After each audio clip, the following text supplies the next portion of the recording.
Вести на Канал 8, добродојдовте. Семејна трагедија се случи во Кочани, при што едно лице е починато, а друго со тешки телесни повреди завршило во болница. Од полицијата го потврдија случајот, но се уште се истражуваат околностите во настанот што завршија трагично. Тони Ајтовски со деталите. 55 годишен маж од Кочани починал, а неговата 46 годишна сопруга е тешко повредена по семејна расправија што се случила во куќа на улицата Климент Охридски во Кочани.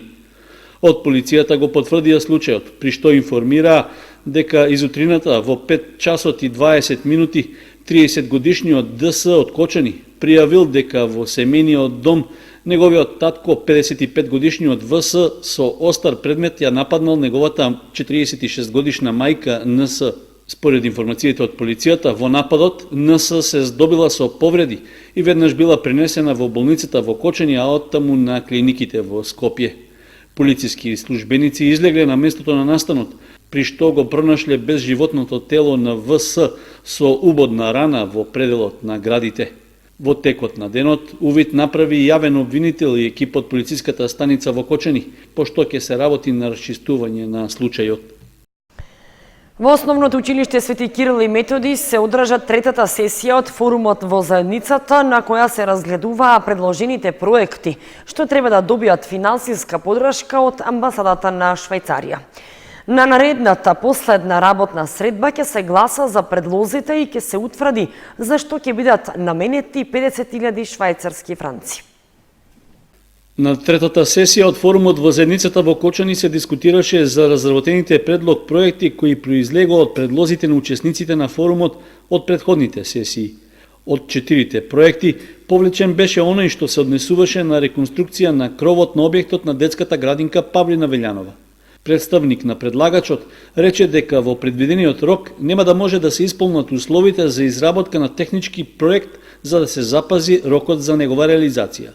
Со тоа во игра останаа другите 3 предлог проекти, односно дигитализација на делата од роднокрајното одделение во библиотеката Искра, реконструкција и опремување на социјален клуб за лица со посебни потреби во просториите на поранешниот дневен центар Порака, како и изградба и опремување на забавно-рекреативен центар во Основното училиште Малина Попиванова.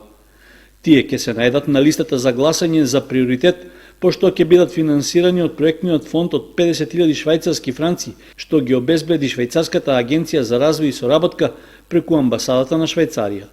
Според градоначалникот Илиев, форумските сесии се вистински начин граѓаните сами да разговараат и да одлучуваат за решавање на дел од потребите, што ги оценуваат како важни. Овој начин на вклучување на граѓаните е навистина многу важен, преку тоа ја зајакнуваме и ги зајакнуваме и советите, а секако е убава можност да граѓаните ги искажуваат своите потребите кои ги имаат во нивните места на живење, во инфраструктурата или во било кој друг сегмент, да ги искажат и секако преку тоа да дојдеме и до проект кој ќе биде навистина најреално потребен и прифатлив за граѓаните да го реализираме во следниот период. Форумските сесии во заедницата се реализираат во рамки на проектот за јакнување на општинските совети, што е финансиран од Швајцарската агенција за развој и соработка, а го спроведува UNDP и општина Кочани.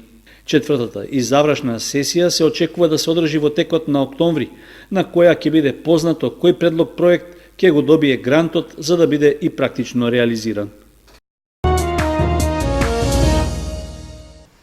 Виничкото комунално предпријатие со ново возило за собирање смет. Ова е трето во рок од 1 година, со што возниот парк на ова предпријатие постепено целосно се обновува. Со ново миниатурно возило за смет ќе се чисти отпадот од тесните и тешко пристапни улици во Виница, а многу повеќе во селските средини. Општина Виница заедно со UNDP обезбеди мини кипер за отпад од марката Фиат и истото го отстапи на јавното комунално предпријатие Солидарност. Ова е трето возило во рок од 2 години кое што општина Виница го реализираше или го донира на јавното комунално предпријатие Солидарност. Ова возило е Фиат Добло, кој што заедно со UNDP и општина Виница аплицираше на нивниот повик.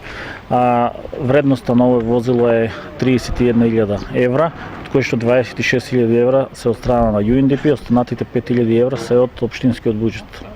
За комуналното предпријатие обновувањето на возниот парк е добре дојдено и неопходно заради секојдневно вршење на основните комунални услуги за граѓаните. Основните потреби на јавното предпријатие со ова се докомплетира возниот парк и понатаму ни е проблем за старениот дел од возниот парк, меѓутоа со последните 3 машини, големиот ровокопач, малиот ровокопач Хитачи и сега со малото возило за собирање на смет, доста се модернизира возниот парк и со тоа ни се олеснува работата и на нас како јавно предпријатие, а и се подобра услугата за граѓаните. Во поголемите населени и рурални средини го собираме, меѓутоа во помалите, поточно во селата од разбиен тип се уште не го разбираме. Сега со последната одлука на последниот совет е донесено одлука да се собира сметот и во Драгобрашти, Трсин и Пеклани, каде и до сега се собираше, меѓутоа не беше комплетирано таа работа. Сега со одлуката во текот на месец октомври ќе го реализираме до крај тоа, за да се собира комплет таму во тие трите села. Со тоа ќе ни останат само малите села од разбиен тип што не се собира ѓубрето. За депонијата во Виница не можеме да кажеме никош дека е ставена под контрола. Со добивањето на ова мало возило, наш план и наша замисла е депонијата помеѓу Истибани и Екимово да се дислоцира и да биде затворена и да остане само градската депонија. Таму секогаш постои опасност од избавување на пожар, меѓутоа ние се трудиме да не дојде тоа. Во последните веќе месец дена немаме таква ситуација. Утре пак ќе работат машини таму и се надеваме дека нема да дојде до несакани ситуации. Ова возило општина Виница го обезбеди преку проектот Унапредување на општинското владење, финансиран од Европската Унија, а спроведуван од страна на Програмата за развој на Обединетите нации во партнерство со Министерството за локална самоуправа и Министерството за финансии. Во рамките на овој проект е изработен и интегриран план за локален развој на општина Виница за периодот од 2019 до 2023 година. Пред кочанската јавност промовирана книгата Тајната на сини очи од Меги Велкова од Кочани. Истата е во издание на Сдруженијето Нов Вавилон од Битола, а младата поетеса со оваа книга дебитира на книжевната сцена во Републиката. Во просториите на Центарот за култура Бели Мугри се одржа промоција на дебитантската книга поезија Тајната на сини очи од младата поетеса Меги Велкова од Кочани. Книгата е во издание на Сдруженијето Нов Вавилон од Битола, како дел од едицијата Вавилонци и е носител на признание за афирмација на македонскиот јазик и литература, што го доделува издавачот за дела со трајни уметнички вредности. Со книгата поезија Тајната на сини очи, младата поетеса Меги Велкова е дебитира на книжевната сцена во Републиката. Во неа се поместени 30 песни во кои претежно доминираат темите за љубовниот хедонизам и младешкиот занес, радоста и тагата, како и откривањето на себе си во светот на сонувана реалност и гола неизвестност. Песните се напишани во наративна форма, со јазично стилска издржаност во оригинален и јасен поетски стил. Стиховите се прецизно определени и ослободени од пренатрупаност. Од нив јасно се формираат слики што соодветствуваат на главната поетска идеја, што зборува за талентот, зрелоста и книжевниот бекграунд на овој млад автор. Возбудена и сум многу среќна да би можела сета среќа и возбуденост да ја ставам некаде, би го направила тоа, бидејќи ова е моја прва книга и посебно е возбудата и сум среќна за тоа што сите мои блиски се тука и пријатели. Целата инспирација да ја напишам таа книга и тие стихови е нормално љубовта. Тајната која се крие во книгата е секако љубовта, бидејќи јазикот на љубовта се наоѓа во очите. И мене ми е мило што се сите овде и се надевам дека ќе уживаат во книгата исто како што јас уживав додека ја пишував. Стихови читаа ученици членови на драмско студио, а за книгата зборуваше писателот магистер Никола Илиовски. Со Меги Велкова се запознавме на тој начин што ние распишавме конкурс за необјавена книга во две категории, за млад и повозрасен автор. Меги се пријави во категоријата поезија од млад автор.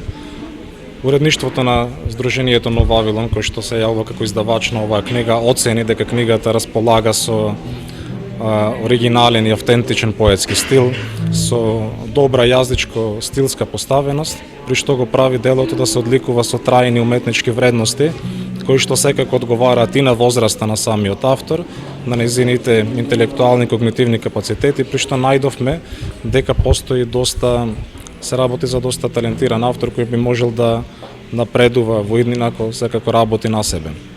За таа цел на Меги беше доделено признание кој што го доделува издавачот за афирмација на македонскиот јазик и литература, за дела кои што се одликуваат со трајни уметнички вредности, како еден поттик за во иднина авторот да што повеќе создава и се усовршува. Во контекст на книгата се работи за поезија составена од 30 песни, најчесто тука доминираат песните со љубовна и со автобиографска содржина, кои што се типични за младите автори и представуваат еден одличен почеток за освојување на книжевната сцена во Републиката. Меги Велкова е ученичка во 4-та година во Средношколската академија за бизнис и администрација Саба во Штип на насока информатика. Оваа книга поезија представува храбар и зрел исчекор на поетисата Велкова во оваа поетска презаситеност од стихувана тавтологија и клишеа што доминираат на нашите книжевни простори.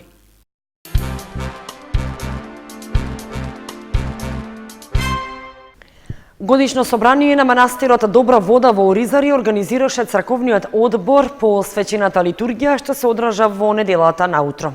Се правеше резиме на досегашните и се договараа активностите што следуваат.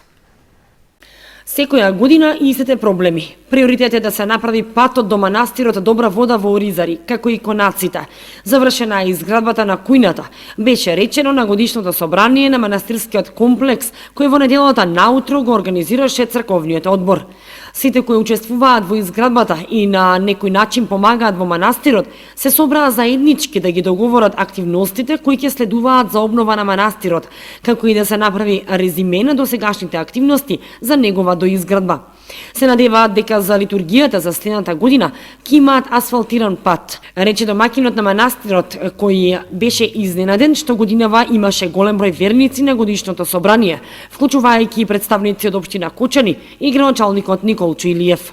Секоја година и оваа година правиме редовно годишно собрание и имаше на овоа собрание највише народ масовно и се таа традиција да не ја забораваме да се биде се повише и повише, да биде и се договараваме што сме потрошили, што да градиме, што да работиме. Исто сега речевме дека да го направиме манастирчето да го средиме и беше градоначалникот тука дојде на општина Кочани Николчо Илиев дека асфалтопато за кратко време за овие денове ќе биде почнат, а ќе го граде фирма од Скопје Бетонле и за тоа кратко време ќе има пат и може верниците слободно си доаѓаат на ово место. Прво ќе градиме кујната, на кујната исто ќе градиме конаци за тоа да се има за луѓето. Денеска имаше многу народ, од секаде и од Штип имаше, и од Скопје имаше и музика, имаше и игрорната од Оризари, мишовина деца, имаше негде 50 дечиња тука играа, појаа се убаво. Манастирот е поддржан од Македонската православна црква, а во неделата беше отслужена и света божествена литургија. По годишното собрание свештеникот ја благослови трапезата, која беше подготвена за присутните гости и верници. Целиот настан беше проследен со музика и песна, а оваа година настапија и членовите на фолклорниот ансамбл Љупчо Сантов од Оризари. Секоја година голем црковно-народен собир на овој манастир се организира на вториот ден од Божик и петокот после Великден, познат кај народот како Источен петок Балаклија.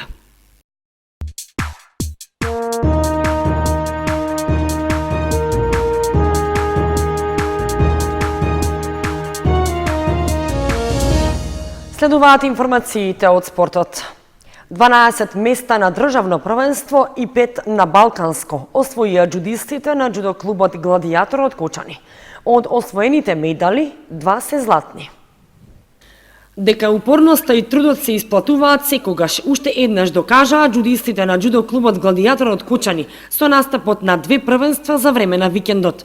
На државното првенство за млади пионери и сениори до 23 години што се одржа во Битола, во техничка организација на џудо клубот Пелистер, кој воедно беше и јубилеен бидејќи џудо клубот славел 50 години од постоењето. Кочанските џудисти се вратија со освоени 12 места, од кои Нина Ташкова и Андреја Цветкова освоија злато. Ние настапивме со 14 своји џудисти, од кои се вративме со 12 места, од кои 2 златни, 2 сребрени и 6 бронзени и 2 четврти места. Сребрен медал освоија Филип Манасиев и Марко Симеонов, а бронза Матео Станоев, Милан Станоев, Дамјан Крстов, Љубица Наунова, Горан Терзиски и Петар Новков. Четврти се пласираа Христијан Павлов и Андре Давидков. Во саботата пак, кочанските џудисти учествуваа на Балканско првенство што се одржа во Скопје, во самбо, гранка на џудото. И од ова првенство тие се вратија задоволни. Бронзени медали освоија Дамјан Крстов и Андре Давидков. Четврто пласирани Христијан Павлов и Никола Ангеловски и пето пласиран Ненад Ристов. Во саботата имаше Балканско првенство во техничка организација на Самбо Федерацијата на Македонија, каде што имаше 6 земји учеснички, каде што ние како клуб настапивме со 5 репрезентативци, имаме 3 бронзени медали, 2 четврти места и 1 петто место, што за нас е преголема сатисфакција за понатамошна работа и сметам дека ќе продолжиме со ова темпо, не се откажуваме, значи тоа досега го покажавме, го докажавме со своите резултати. Наредно што ни предстои како клуб активност е на 6 октомври имаме меѓународно првенство кое ќе се одржи во Прилеп во техничка организација на џудо клубот Сейшн од Прилеп, каде што мислам дека ќе настапиме со околу 15 на своји спортисти. Попосебно го одбележуваме светскиот ден на џудото кој што е на 28 октомври. Нашето мото на светско ниво е засади дрво, па со една таква акција мислам дека ќе го одбележиме успешно и овој ден. На 1 и 2 ноември пак џудистите од Кочанскиот клуб ќе учествуваат во 2 меѓународни првенства во Прилеп и другото во Нови Сад. И годината ќе се заврши со државното екипно првенство во техничка организација на Кочанскиот џудо клуб Гладијатор, што ќе се одржи во Кочани. Викендов се одигра 6-то коло во првенството на втората фудбалска лига Исток, во кое фудбалерите на Осогово загубија на гостувањето во Струмица против Беласица. Пинг-понгарите на Кочани пак имаа една победа и еден пораз во второто и третото коло во првата пинг-понгарска лига. Како и што се очекуваше, Кочанскиот фудбалски второлигаш Осогово лошо помина на гостувањето во Струмица против тимот на Беласица. Екипата загуби со 3:0 на надпреварот што се одигра во рамки на 6-то коло втората фудбалска лига Исток. Александар Милушев и Игор Пановски им пресудија на гостите од Кочани со тоа што постигнаа голови во 45-та и 66-та минута од надпреварот. Публиката на стадионот Благо Истатов во Струмица се радуваше и на самиот финиш, откако домашниот играч Мартин Мирчевски во втората минута од продолжението по истекот на регуларните 90 минути ја затресе противничката мрежа и го постави конечниот резултат. Со тоа не се остварија желбите и очекувањата Кочанскиот тим да направи некакво изненадување, откако во претходното коло имаше успех против Прилепска победа. Со тие 3 бода против прилепчани, жолто-сините остануваат предпоследни на табелата, а благодарение само на подобрата гол разлика што ја имаат од Фенерџијата Питугули. Во следното коло на домашен терен Осогово ќе има нов тежок меч, со оглед што на Никола Мантов ќе гостува Кожув од Гевгелија. Екипа која со 14 бода во моментот е на третото место на табелата.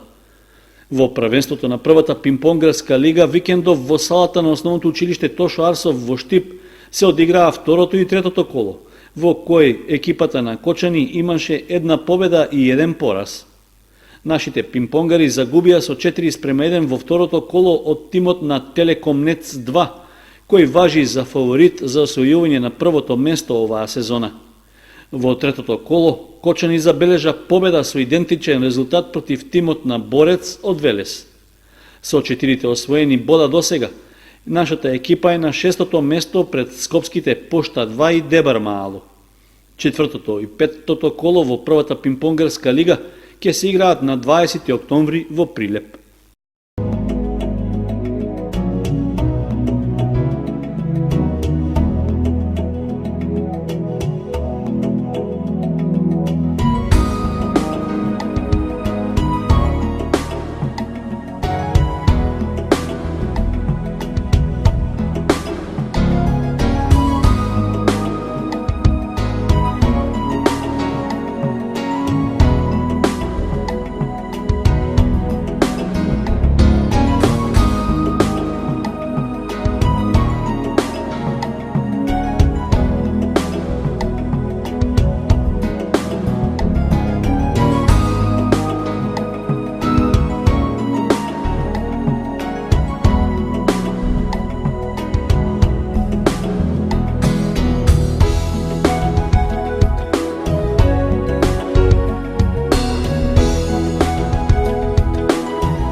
Почитувани со временската прогноза, го завршуваме и ова издание на вестите на Канал 8. Останете понатаму со нашата програма.